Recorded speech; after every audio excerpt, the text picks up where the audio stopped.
వచ్చే ఎన్నికల్లో తెలుగుదేశం పార్టీ విజయాన్ని ఎవ్వరూ ఆపలేరు. వైసీపీ అధికారంలోకి వచ్చాక రాష్ట్రంలో మట్టి ఇసుక మాఫియాలు చెలరేగిపోతున్నాయి. ఎక్కడికక్కడ మా టీడీపీ కార్యకర్తలు ఇసుక మట్టి అక్రమ తవ్వకాలకు అడ్డుపడుతూనే ఉన్నారు. నిధులు దారి మళ్లించారని సర్పంచ్లు కూడా చలో అసెంబ్లీకి పిలుపునిచ్చారు. ఈ అరాచక పాలనలో ప్రజలతో పాటు ప్రజాప్రతినిధులను కాపాడుకోవాల్సిన పరిస్థితి ఏర్పడింది అని ఎమ్మెల్యే బాలకృష్ణ అన్నారు. అలాగే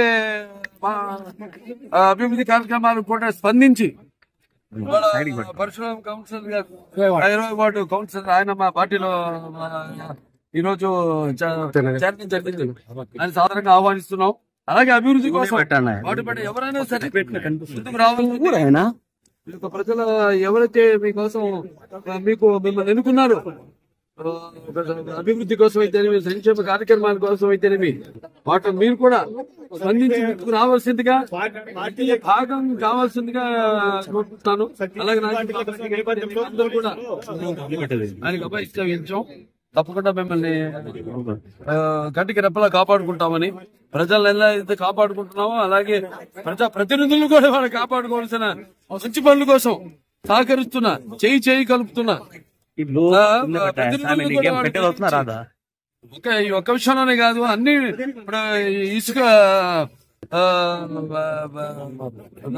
ఇదే లేకపోతే ల్యాండ్ మాఫియా అయితేనేమి ఇలా చూస్తాం విచ్చలవిడిగా ఎక్కడ పడితే అక్కడ ఇష్టం వచ్చినట్టు వాళ్ళు తవ్వుకుపోతున్నారు. అలాగే కబ్జాలు చేస్తున్నారు భూములను కూడా. వీటన్నిటికీ మా వాళ్ళు అడ్డు పడుతున్నారు.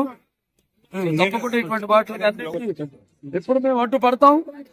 వాళ్ళకి మరి అధికారం వచ్చాక వాళ్ళపై తప్పకుండా వచ్చే తెలుగుదేశం పార్టీ అధికారంలోకి ప్రజలకి సమాధానం చెప్పుకోలేని పరిస్థితుల్లో ఉన్నారు.